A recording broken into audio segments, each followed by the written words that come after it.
সালাম আলাইকুম। ঈদ মোবারক সবাইকে। তারেক জিয়ার সরকার 1 মাস পূর্ণ করল রাষ্ট্র পরিচালনায়। তা নিয়ে একটু আলোচনা না করলেই যেন নয়।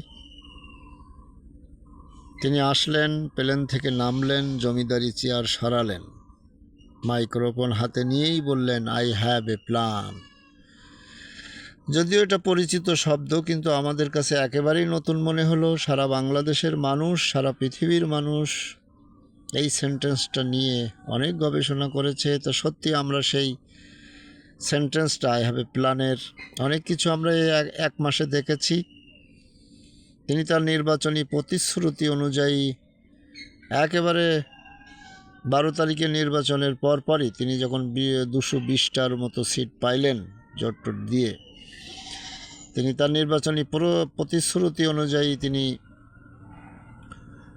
প্রথমেই ঘোষণা দিলেন যে সরকারি যে শুল্কমুক্ত গাড়ি বাড়ি আমি কিছুই নেব না, আমার সংসদ সদস্যরাও কিছু নেবে না। সবাই একমত পোষণ করল। তারপরে মানবিকতাকে সর্বোচ্চ অগ্রাধিকার দিয়ে তিনি যে ফ্যামিলি কার্ডের কথা বলেছিলেন, 37,567টি সম্ভবত ফ্যামিলি কার্ড তিনি দিয়েছেন 11টা উপজেলায়।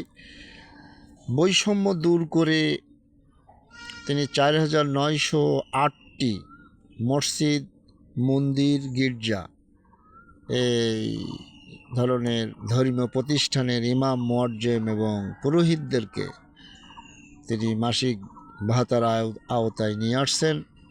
আলেমদের সাথে তিনি এক জায়গায় বসে পরামর্শ করে জাকাতের ব্যবস্থাটা তিনি কিভাবে সুন্দরভাবে বন্টন করা যায় সেটাও করেছেন। তিনি 12 লক্ষেরও অধিক কৃষকদেরকে যে 10,000 টাকার ঋণ ছিল, 10,000 টাকার পর্যন্ত যে ঋণ ছিল সেগুলো মওকুফ করেছেন। তিনি ইতিমধ্যে তার মন্ত্রণালয়ের যে ভূমি মন্ত্রণালয়ে ভূমি অফিসে গিয়ে তদারকি করছেন, 9টার মধ্যে কেন অফিস খোলা নেই। তারপরে আপনার যোগাযোগ মন্ত্রী ছুটছেন, স্বাস্থ্যমন্ত্রী হসপিটালে যাচ্ছেন, প্রত্যেকটা এমপি প্রত্যেকটা এলাকায় যার যার এলাকায় কোথায় কোন সমস্যা আছে সেগুলো দেখছেন। আমাদের দলীয় নেতাকর্মীরা কোনো জায়গায় কারোর ওপরে আক্রমণ করছে কিনা, কারোর ওপরে নির্যাতন করছে কিনা সেগুলোও তিনি সারা বাংলাদেশ তদারকি করছেন। এক কথায় সারা বাংলাদেশে তারেক জিয়ার নির্দেশে 64টা জেলায় আমরা যারা বিএনপির কর্মীরা একেবারে শান্ত শিষ্ট, একেবারে নীরব তার নির্দেশ অক্ষরে অক্ষরে পালন করছি। এটাও তার একটা সফলতা। তিনি ইতিমধ্যে খাল খনন উদ্বোধন করেছেন তার পিতার ন্যায়। 54 জেলায় আমি যেটা জানি 20,000 কিলোমিটার খাল খনন তিনি করবেন। কারণ খালগুলো দখল হয়ে গিয়েছে। মাছ ধরার জন্য যে সমস্ত বাঁধ দেওয়া হয়, কি বলে, পাটা টাটা দিয়ে যে মাছ ধরে ধরে, তারপরে শহরের পাশে যে সমস্ত খালগুলো সব ভরাট হয়ে গেছে, বিল্ডিং হয়ে গেছে, সেগুলো তিনি ক্লিন করে দেবেন একেবারে পানি নিষ্কাশনের জন্যে। পোশাক শিল্পে পোশাক শ্রমিকদের যে বকেয়া বেতন বিগত দিনে আমরা দেখেছি, গার্মেন্টস শ্রমিকরা, পোশাক শ্রমিকরা বেতন পায় না, বোনাস পায় না, সেগুলোও তিনি ক্লিন করে দিয়েছেন। এইভাবে তিনি এগিয়ে যাচ্ছেন আমাদের বাংলাদেশে 1 মাসের মধ্যে তিনি। তারপরে আরেকটা জিনিস দেখলাম, বিদেশি বিনিয়োগকারীরা আমাদের দেশে এসে যেন সুন্দর পরিবেশে ব্যবসা বাণিজ্য করতে পারে, সেদিকেও তিনি দেখা যাচ্ছে।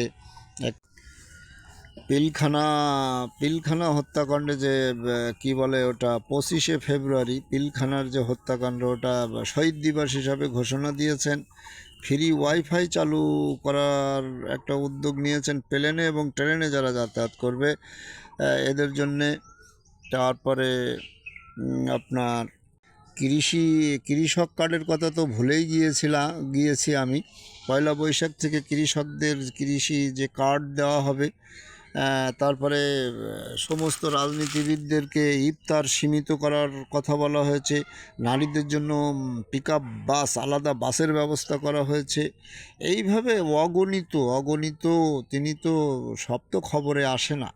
এইভাবে তিনি আমাদের দেশকে এগিয়ে নিয়ে যাচ্ছেন আর কি। এক কথায় সামাজিকতা থেকে একেবারে অর্থনীতি, প্রশাসন থেকে স্বাস্থ্য, ধর্মীয়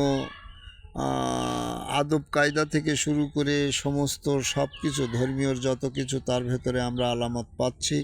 আল্লাহ তার হায়াত দরজ করুক, তার পিতার মতো এ দেশকে আবার নতুন করে আমরা গঠন করি, এই কামনায়। আসসালামু আলাইকুম ওয়া রাহমাতুল্লাহ।